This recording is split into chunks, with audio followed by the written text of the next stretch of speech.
Now, the greatest radio shows of all time.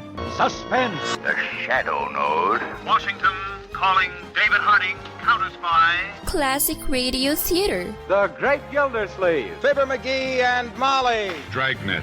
Gunsmoke. The Lone Ranger. Now, step back into our time machine with your host, Wyatt Cox. Good evening, friends of the Inner Sanctum. An episode of the West Coast program Calling All Cars, as it was originally broadcast 88 years ago, December 18th, 1934, the moving picture Murder, a holdup and murder in San Diego.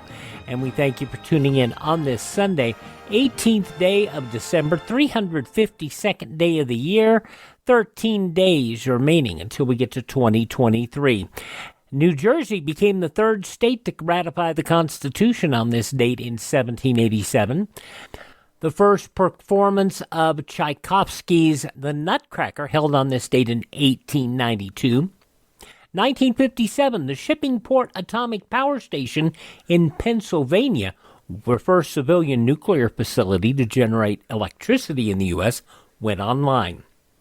1972, President Nixon announced the U.S. would engage North Vietnam in Operation Linebacker 2, a series of Christmas bombings after peace talks collapsed with North Vietnam. Well, it's being done because the North Vietnamese have not only gone back on their word, they never have kept their word. And what I'm sorry about is that the president ever stopped the bombing in the first place. Had Johnson not stopped it, this war would have been over a long time ago. Now, I know bombing hurts the feelings of many Americans. But if the North Vietnamese insist on keeping this war going that threatens American lives and the lives of friends, then I'm all for bombing them and keeping it up until they come to the table and say, I want to quit. And I don't think that North Vietnam can sustain this type of bombing much longer. In 1979, President Carter pressing Congress to support the Chrysler Loan Guarantees Program. Let me clarify my purpose here. It is not, as was reported in most of the media, to ask for a handout. It is to request a helping hand, and a handout, at least according to Webster, means anything you get for nothing, for free. We do not want anything for free. We're asking for the guarantee of a loan, every last dollar of which will be repaid. Chrysler's Lee Iacocca, and let's be honest, management and labor all supported the loan guarantee program, and Chrysler held up to its word. Unfortunately, after all of this went down, Chrysler ended up being sold to Germany's Daimler company. So there you go. 1987, Ivan Boesky sentenced to 3 years in prison for plotting Wall Street's biggest insider trading scandal. Mr. Boesky has now received a sentence that is much heavier than the vast majority of people convicted in federal courts throughout this nation. He is probably in the top 20% in terms of the length of sentence. Now, although Boesky was released after 2 years, he was permanently prohibited from working with securities. Oakland, California School Board passed a resolution on this date in 1996, officially declaring Ebonics a language or dialect. It was on this date in 2002, Governor of California Gray Davis announced the state would face a record budget deficit of $35 billion, roughly double the figure reported during his re-election campaign a month earlier. In 2006, Secretary of Defense Donald Rumsfeld resigned, Robert Gates sworn in as the new Secretary of Defense. Passing away on this date in history, golfer Bobby Jones, game show producer Mark Goodson, also actor-comedian Chris Farley, cartoonist Joseph Barbera, actress-producer Majel Barrett, and Zsa Zsa Gabor. Birth dates to baseball's Ty Cobb, inventor Edwin Armstrong, Willy Brandt, the Chancellor of Germany, actress Betty Grable, actor Ossie Davis, and actor Ray Liotta, who passed away earlier this year at the age of 67. Birthday number 79 for the Rolling Stones' Keith Richards, 76 for Steven Spielberg, Leonard Maltin, the film critic, turned 72, Ron White, you can't fix stupid, Ron White, 66, actor Brad Pitt, 59, Oh, give me a hell yeah. Stone Cold Steve Austin, 58 today. Pro wrestler Rob Van Dam, also born on this date. He is 52. And pro wrestler Trish Stratus, 47. Also, actress Katie Holmes is 44. Christine Aguilera is 42. From Pretty Little Liars and Days of Our Lives, Ashley Benson is 33. From Nashville and Father of the Year, Bridget Mendler is 30. And singer Billie Eilish is 21. Those some of the people celebrating the 18th day of December is their birthday, if this is your birthday. Hi, we're the Four Freshmen, and we just want to say happy birthday to you.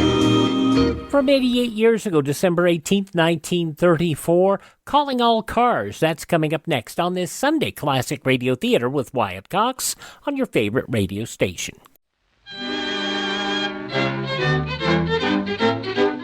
And here's the Cinnamon Bear. The oldest known children's Christmas cereal in radio history, the Cinnamon Bear, featuring some of the most popular actors in radio history, including Elliot Lewis, Joseph Kearns, Verna Felton, Lou Merrill, Frank Nelson, Howard McNear, and child actress Barbara Jean Wong. 85 years later, this series of Judy and Jimmy traveling to Maybeland to recover their silver star still fascinates youngsters of all ages. Now we're offering the entire 26-episode series of The Cinnamon Bear via download for a Buy Me a Coffee donation of $10 or more at classicradio.stream. Support Classic Radio Theater and have The Cinnamon Bear for your family to enjoy for years to come. Go to classicradio.stream and donate $10 or more, and I'll send you a link for immediate download.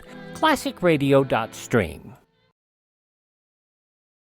Thanks for joining us on this Sunday edition of Classic Radio Theater with Wyatt Cox, an episode of the West Coast program Calling All Cars, going back 88 years to December 18th, 1934, the moving picture murder.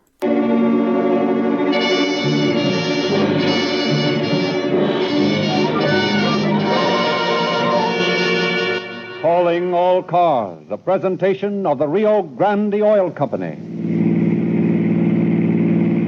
San Diego Police calling all cars. Attention all cars. Broadcast 56. A holdup and a murder.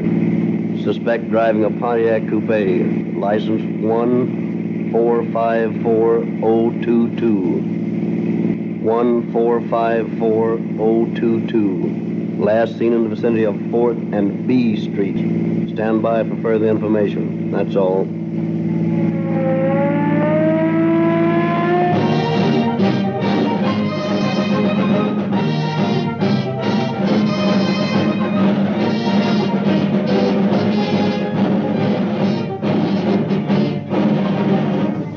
On the busiest street of the West's largest city, streams of traffic speed endlessly by.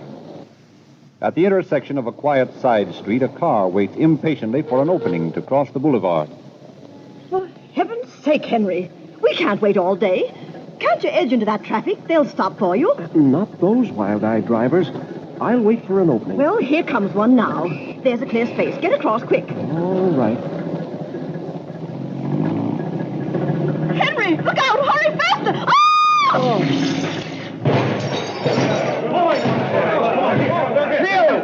Come on, hold that car. Get that man out of here. All right, make a little room here. Back up, everybody. Let's get these people out of here. Well, how about it, mister? You okay? Yes, I guess so. Marie, are you hurt? No, but it's not your fault I'm not, Henry. Of all the crazy drivers... I couldn't help it, Marie. I tried to get out of the way. The car seemed to stall. It jumped, and then it stopped. Well, you're all right now. Step over here where I can make my report. All right, get going. Move along, you. Come on, make a little room here. All right, now you say your car stalled, eh? Just when you were trying to get across in a hurry. You're probably using a lot of cheap gasoline. Maybe it was the gasoline. You ought to use the gasoline you can depend on in emergencies. Is there such a thing? Oh, sure. Look at the punishment our police cars take. We snap them from a crawl to top speed 50 times a day. They used to sputter and jump, too, until we found a gasoline that wouldn't stall in emergencies. Why, what gasoline do your police cars use? Huh? Well, I thought everybody knew that police cars use nothing but Rio Grande cracked gasoline. Oh, yes. Yes. I remember. Police car performance, of course. Sure. You can't save any money using cheap gasoline. I'll bet police cars get more mileage with Rio Grande cracked gasoline than you do. And our gasoline won't fail in emergencies like yours did. Say, are you selling Rio Grande cracked gasoline? Well, maybe us cops are a little too enthusiastic about it, but that gasoline has helped us out of a lot of jams. Let's get this report. What's your name now?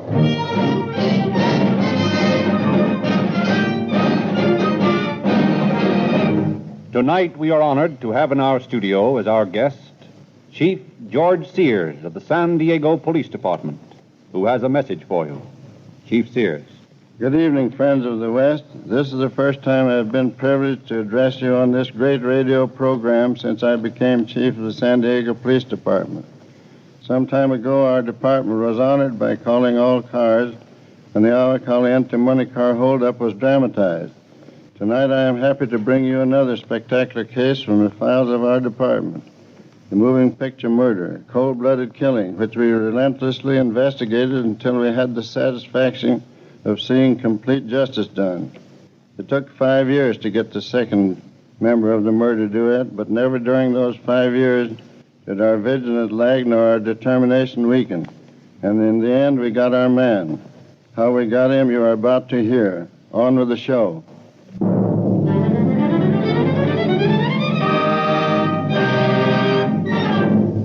Last kind of earthly for me. Already when Gee, Eula, isn't this a swell picture? I get an awful thrill out of these gangster films. Well, I don't like them. It's silly, I guess, but they scare me. Tickets? First aisle to the right, please. I never did like guns. Oh, I don't mind them. I like pictures with lots of guns and fights and things in them. Well, I don't. Tickets, please. I ain't got a ticket. I want to see the guy with the dress suit. What? The guy in the dress suit, the manager of this theater. Oh, well, the manager isn't here right now. He'll be back in the morning. Ah, that don't do me no good. Who is here? Well, the assistant manager, Mr. Malloy, is in his office, I think. Okay, he'll do. Where's his office? Right up those stairs and then to the right. I'll go up and see if he can see you now. I'll go with you. Oh, here it is. If you'll wait just a minute. Don't worry, I'll wait. Come in. Mr. Malloy, there's a man outside, and he says he wants to see the manager. Well, what does he want? Well, he didn't say, Mr. Malloy, but I don't like the way he's acting. It sounds as if he were drunk or something. Well, send him in, Miss Snyder. I'll soon find out what his trouble is. Yes, sir. Maybe Willis and I'd better leave while you talk to this bird. Yeah, Joe. Henry and I will take a stroll around the block. No. Stay here. I don't know what this fellow wants, but it'll probably only take a minute or so to find out. This is Mr. Malloy. Come in.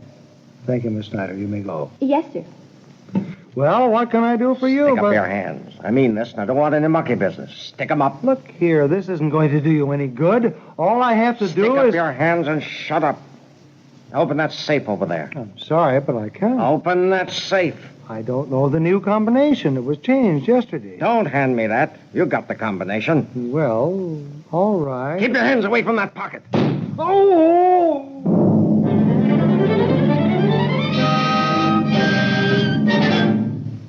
As the mortally wounded assistant manager falls to the floor, the cold-blooded killer wheels, rips the door open, and disappears into the darkness of the theater corridor. Stunned, Malloy's two companions stand horrified an instant. Then Peterson springs to Malloy's side as Gregg rushes through the door, down the stairs and out through the theater entrance, just in time to see the killer jump into a coupe with another man and drive away. Gregg leaps into his own car and starts in pursuit of the fleeing bandit. Down through the middle of the San Diego business district roar the two cars, skinning through traffic, ignoring stop signs. At the corner of 4th and B Streets, Gregg is forced to abandon the chase when traffic becomes too congested. However, he has memorized the license number of the other car, and armed with a good description of the killer, he goes to the police station and reports the shooting. In the meantime, back in the manager's office, Peterson has called the police ambulance and is waiting for it to arrive. Somebody get me another towel. There, you're going to be all right, Joe. Why doesn't that ambulance get here? All right, where is it? Where's the man that's hurt? Right in there, Doctor. Okay. All right, let's take a look here. He's lost an awful lot of blood, Doctor. I tried to stop it, but I'm afraid I couldn't do much. You're right. You couldn't do much with that hole in his neck. Looks like it went right through the jugular vein. Fleming, you and Riddell get a litter and get him over to the hospital as fast as you can. I'm going to have to operate soon, or there won't be any use doing it at all. What do you think, Doc? Will he pull out of it?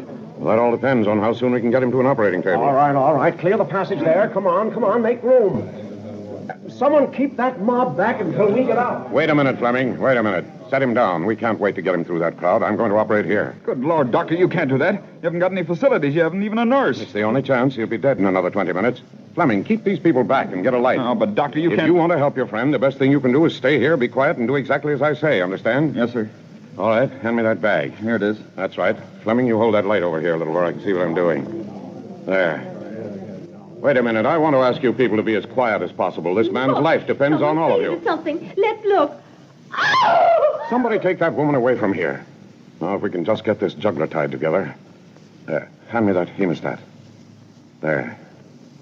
All right, boys. That's the best we can do for the present. Let's go. What do you think, Doc? He's got just one chance in 1,000.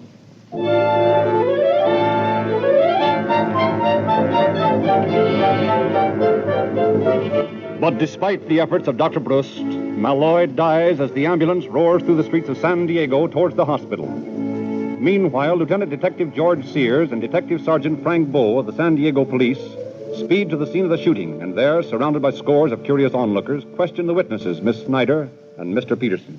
Henry Peterson. That right? Yes. Now, Mr. Peterson, I'd like to ask you a few questions. What did the killer look like? Well, I'd say he stood a little under 6 feet. I guess he weighed somewhere around 145 pounds. How old would you say the man was? Well, I don't think he was very old. Around 26 or 7, I'd imagine. 26 or 7. Anything about him that might help us identify him? Any peculiar manner of speech or accent or scars of any sort? Why, yes. As a matter of fact, he had a scar of some sort in his upper lip. Looked as though it might have been a hair lip operation. That's good. Now, how was he dressed? Well, he had on sort of a reddish-brown suit. No, I don't think he had any hat.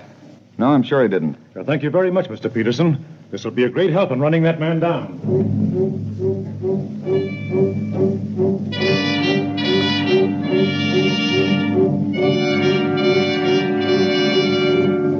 The two detectives return to headquarters and turn in their information. Within 10 minutes, the call is being flashed to every available officer on the force. Stopper police guards are placed in all main arteries leading from the city and warned to look for the Pontiac Coupe, license number 1454022. With mechanical precision, the police organize a dragnet that completely covers the city. At the corner of 5th and University Avenues, motorcycle officers Comstock and Remington stop to call in to Central Station. Remington, corner of 5th and University. What? Yeah? Yeah, at the Fox, California Theater. Yeah? Shot, eh? Yeah, wait a minute. Hey, take this license number, Archie, will you? Yeah. 1454022. You got it? Okay. I'll write it down over here under the street lamp.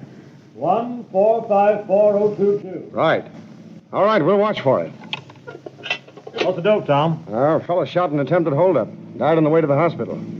Well, we might as well do a little cruising around. You can't tell when we might... Tom, look at this bird coming down University. Boy, he's really traveling. See if you can get a good look at his plates as he comes up. Yeah. I can see him now. 1454... Say, Archie, that's the bird we're looking for. Well, of all the lucky... Come on, Tom, let's go.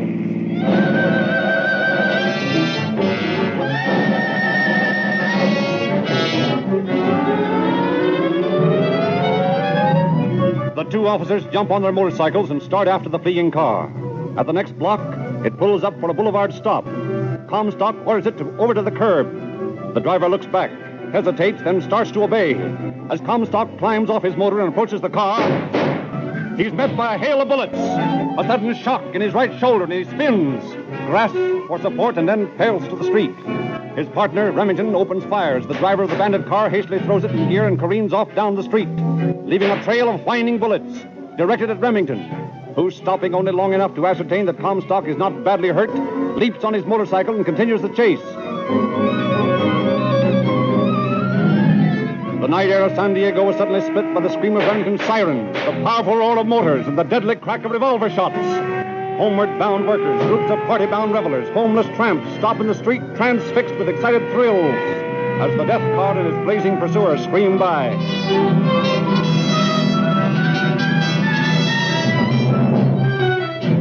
As they near the waterfront, a low fog suddenly blankets the streets, hiding everything in its shroud-like gloom. Unable to see, Remington is forced to abandon the chase. He runs into a drugstore and phones headquarters, asking that every available police car, motorcycle officer, and detective be sent out to the immediate vicinity. Realizing that the killer and his driver cannot get far in the fog, he dashes back to his motorcycle and blindly rides up one street, down another. Suddenly, directly in front of him, a car looms up out of the fog. Jamming on his brakes, he climbs out and, gun in hand, approaches it. The car is empty. Remington makes a more thorough examination. It is the deserted murderer's car. In the back seat, he finds a blood-stained cap. His speeding bullets have not all been wasted.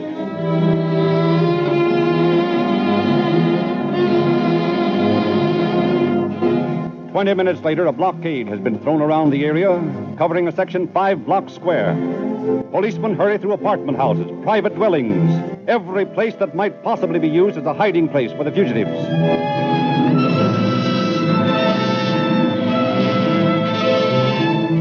The police dragnet slowly narrows the search down to a cul-de-sac, a canyon-like ravine that runs for a block behind a row of apartments.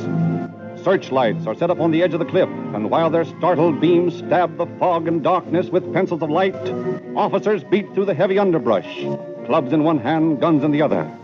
Behind one of the powerful searchlights, Walter D. Wilson, an ex-serviceman and friend of the police, is swinging the beam of blue-white light back and forth along the edge-like ravine.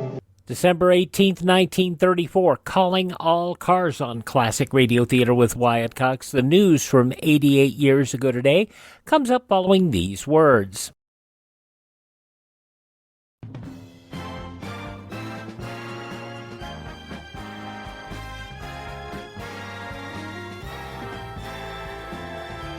Thank you for tuning in to Classic Radio Theater with Wyatt Cox here on your favorite station.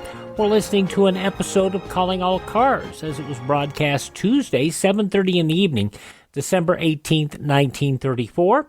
In the newspapers of that Tuesday, 88 years ago, these were some of the headlines.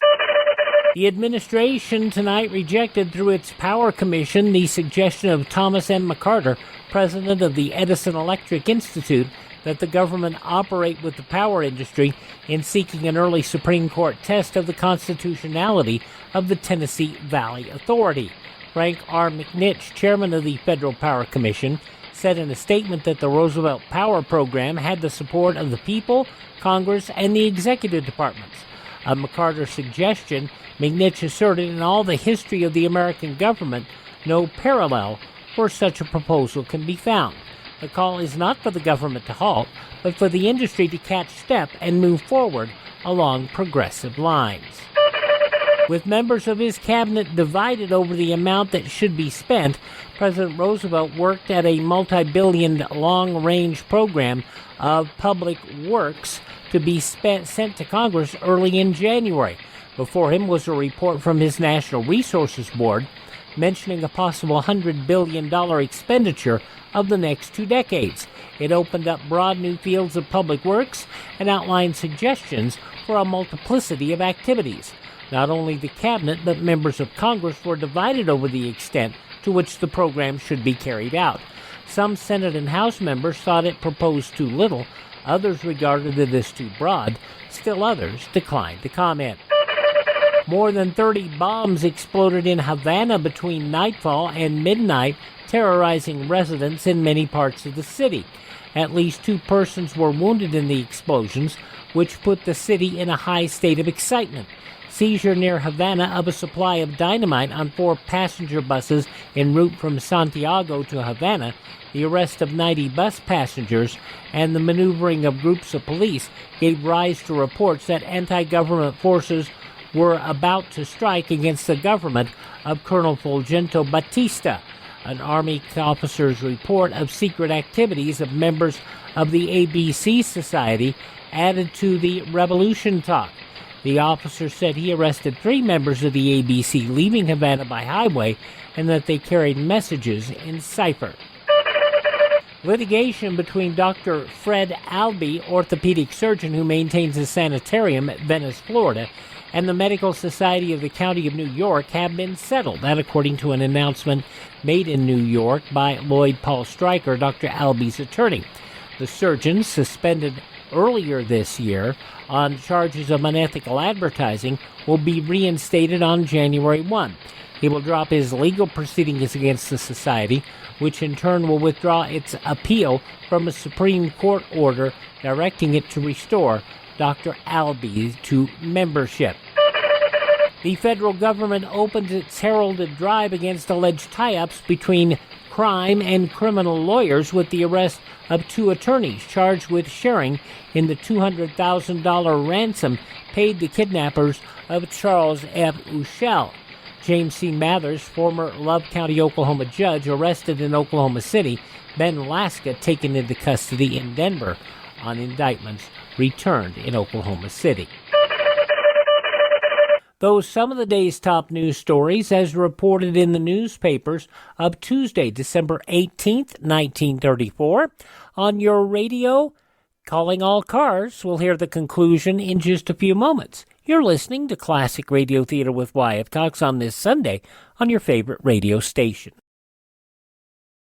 Coming up on Monday's Classic Radio Theater, Ozzie and Harriet, The Adventures of Ozzie and Harriet, Harriet Nelson, from 74 years ago, December 19th, 1948, the new radio phonograph. Ozzie and Harriet decide to be sensible this year and not give Christmas presents. That's, the big thing was it, Now we conclude Calling All Cars from 88 years ago, December 18th, 1934. Standing by him, a companion strains his eyes, looking for any suspicious movement that might mean the killer's hiding place. See anything? No, it's so foggy down here, it'd be a miracle to find anything. Reminds me of some of those nights in France. Yeah. It's cold around here. Wish we had some coffee. Say, Walter, swing that thing over to the right a bit. There, hold it a minute. See something? Well, I couldn't be sure, but it looked like someone moving around. No, probably just a shadow. Nothing moving now. Might as well turn it back where it was. Yeah, I guess it was just my nerves. Kind of gets you standing out here peering into a gully all night. Wait a minute. You see that clump of bushes over there? The beam of my light just swept by it. Shoot the light back there. Wait a minute. I'll pull the gag we used to pull at the front when we were looking for enemy patrol. You keep your eye glued on that spot. I'll swing the light up the ravine, then snap it back there and see if I can surprise them. Okay. All right. I'm up at the end of the ravine now. Let it go. There he goes. Making for the back of that apartment house. Hey, boys, there he goes. Into the basement of that brick apartment. Go get him. Okay. Hey, hold that light on him. Come on, the side of this hill. All right, boys, let's get him.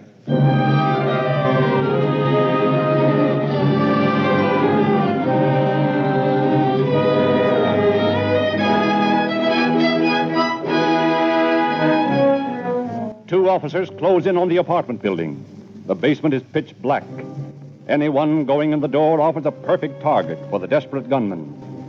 Finally, Detective Sergeant Hughes and Deputy Sheriff Blake decide that the only thing to do is to go in and take the chance. With complete disregard for personal safety, the two men check over their guns, take a last look around, and then start sneaking up on the silent entrance. Easy now. We got a pretty good chance of getting a crack at him before he has time to shoot. Right. But if he sees us first... Oh, well. All set? Yeah. Let's go. Easy. So far, so good. See anything? Nothing. Blackie, look. In the corner over there beside that barrel. What is it, a shadow? We'll soon find out. Come out of there, you. Come on, step out of there and make it fast. I'm warning you, if you don't come out of there in 10 seconds, I'm going to let you have it. Look out, he's got a gun. All right, you asked for it. That's that. Yeah.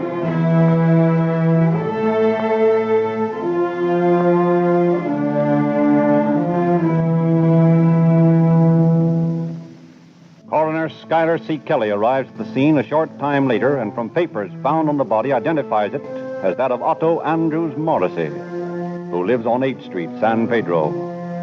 The appearance of the man, however, does not tally with the description given by the witnesses. This, then, is the body of the killer's accomplice, and the wanted man is still at large.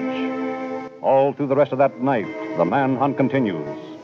But by morning, it is obvious that somehow, perhaps during the excitement of the shooting, the real killer has managed to slip through the blockade. Meanwhile, San Diego police have traced the license plates and find that they are registered to one Stan Kramer of San Pedro. Los Angeles police are notified, and within a short time, officers from the San Pedro division arrive at Kramer's address.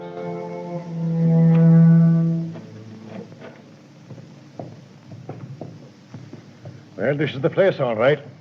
I wonder which apartment the guy lives in. I'll ask the manager. Here's her apartment. How do you do? We're looking for a man by the name of Kramer. Stan Kramer. Does he live here? Yes, he's in apartment 203. And is he in? Yes, Mr. Kramer's been ill for the last week. Well, if he's in, we'll just run up and say hello.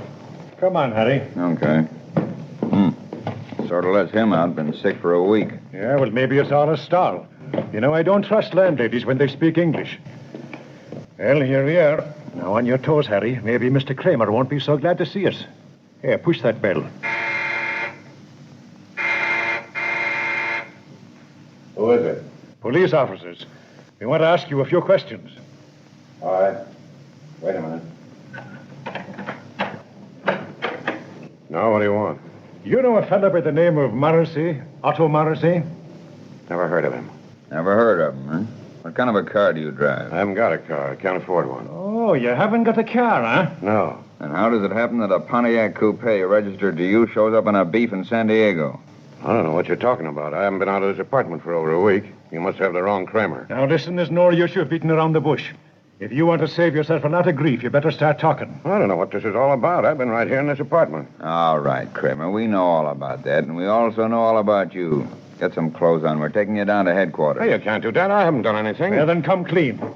Isn't it a fact that you do own a car? No. Don't lie to us. You own a Pontiac coupe, license number 1454022. All right. What if I do? What's wrong with a guy owning a car? Well, there's nothing wrong with the guy owning a car, Kramer. The only thing wrong is when that car is used for a hold-up and someone gets bumped off. You're under arrest on suspicion of murder. Oh, wait a minute. I didn't have anything to do with any hold-up. I thought you guys had a bootlegging rap on me. That's why I didn't want to let you in on the fact that I owned a car. All right, then. Tell us all about that car and make it fast and through. Well, I've been doing a little bootlegging just on a small scale, and I have a guy delivering for me. He's been using the car for the last few months whenever I didn't need it. Yeah?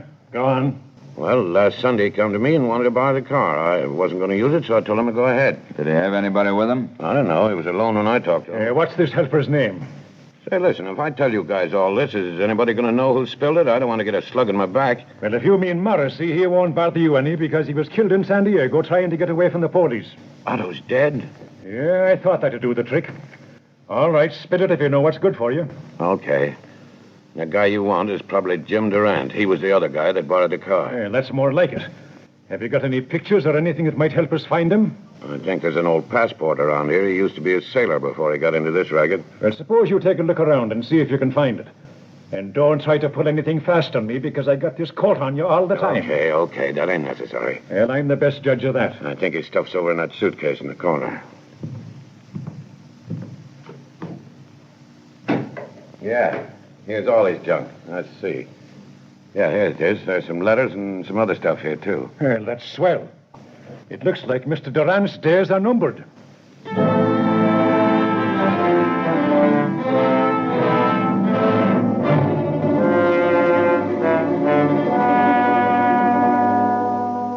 When the photograph on the passport is shown to Miss Snyder and Mr. Peterson, they positively identify it as the man who had shot Malloy.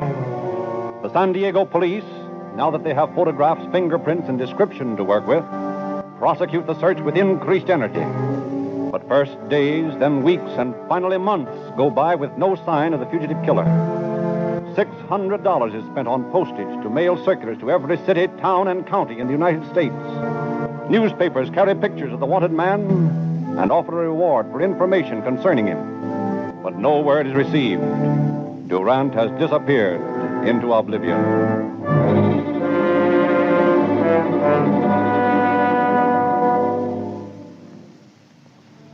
5 years pass. It is March 1st, 1933. A little clothier's shop in a small town in Utah has just opened its doors, and the proprietor is sweeping the sidewalk out front when a customer approaches. Morning, Dad. What do you got in the way of suits in your shop, huh? Something snappy. I got just the latest thing from New York, the most beautiful suits you ever saw. Well, let's go and take a look at them. As good as you say, I might buy one. Yes, sir. Come right in. All right, Dad. Let's see some of the snappy New York scenery, you know. Here I got the piece goods that sells anywhere else for $50. I'll let you have it for 30. Oh, nuts. Saw the same thing down the street for 25. Oh, I guess I don't want any of your Wait stuff. a minute, Mr. Wait once. I show you something that you like. I'm cheap. Oh, you couldn't beat it. Here, genuine homespun. Feel the goods, the best you could find for the money. How much? Well, for you, I make it $20. And at that price, I'm losing money on it. But I give it to you if you want it. Well, I'll think it over for a day or so, and if I decide yes, well, it's so. Listen, I'm telling you couldn't lose All everything. right. I said I'd think it over. Hey, how much are your ties over there? Those ties? Yeah. Only 50 cents and the best in the country. Yeah? Bring them over here. Let me see them. All right. Right away, I get them for you. Yes, while you're over there, you might get me some handkerchiefs, too. Colored ones, you know. Sure, you bet. Here, I got some handkerchiefs. You're going to like these. They're blue. It would look good on you. Yeah, they're not bad. Well, I'll let you know about them when I decide on the suit. But you ain't going to buy nothing this morning? No, I'll see you tomorrow. So long. No, goodbye. Schlemil, you mess everything up and then don't buy anything? So what? I got to straighten up this stock once all over again. Yeah, what's this? There ain't no gloves in this drawer. But I put some there myself this morning. But they ain't here now. Maybe I'm getting absent-minded. But I was positive I put some in that drawer this morning.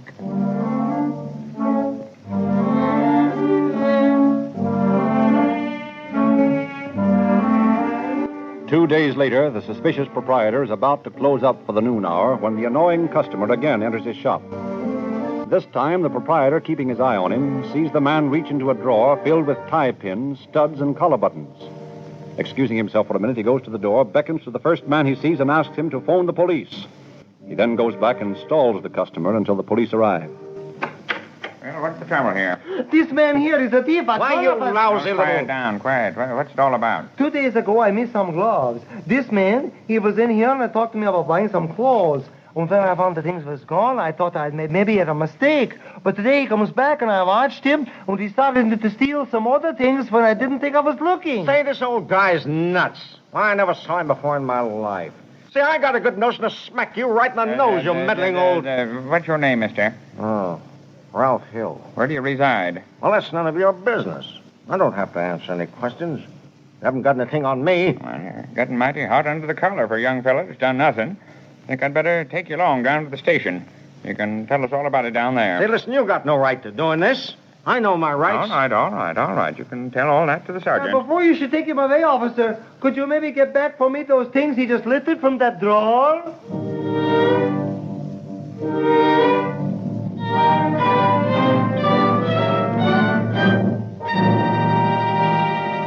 At the police station, the irate shoplifter is about to be booked for theft when an alert sheriff notices something familiar about his face and looks through the bulletins of wanted men.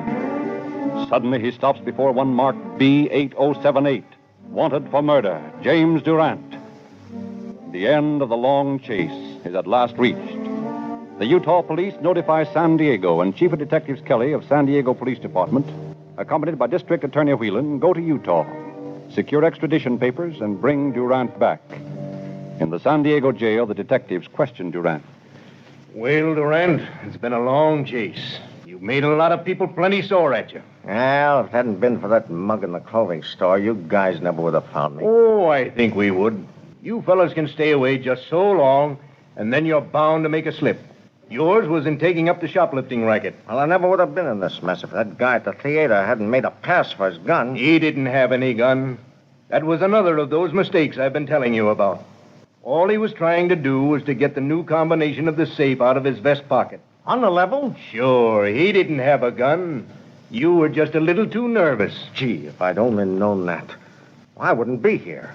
I'd have gotten the dough, and all you guys would have on me is a robbery. Boy, was I dumb.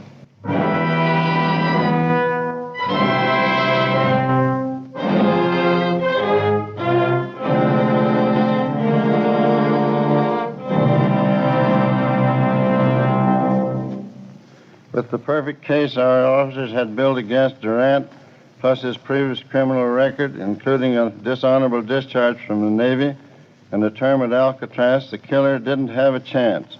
He threw himself upon the mercy of the court and pleaded guilty to murder on March 10, 1933. District Attorney Whalen asked a supreme penalty, but on March 14th, the court sentenced Durant to Folsom Penitentiary for life. Thank you, Chief Sears.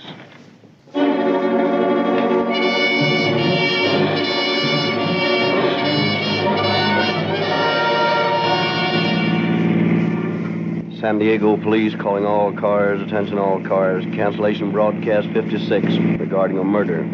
Suspect now in custody. That's all.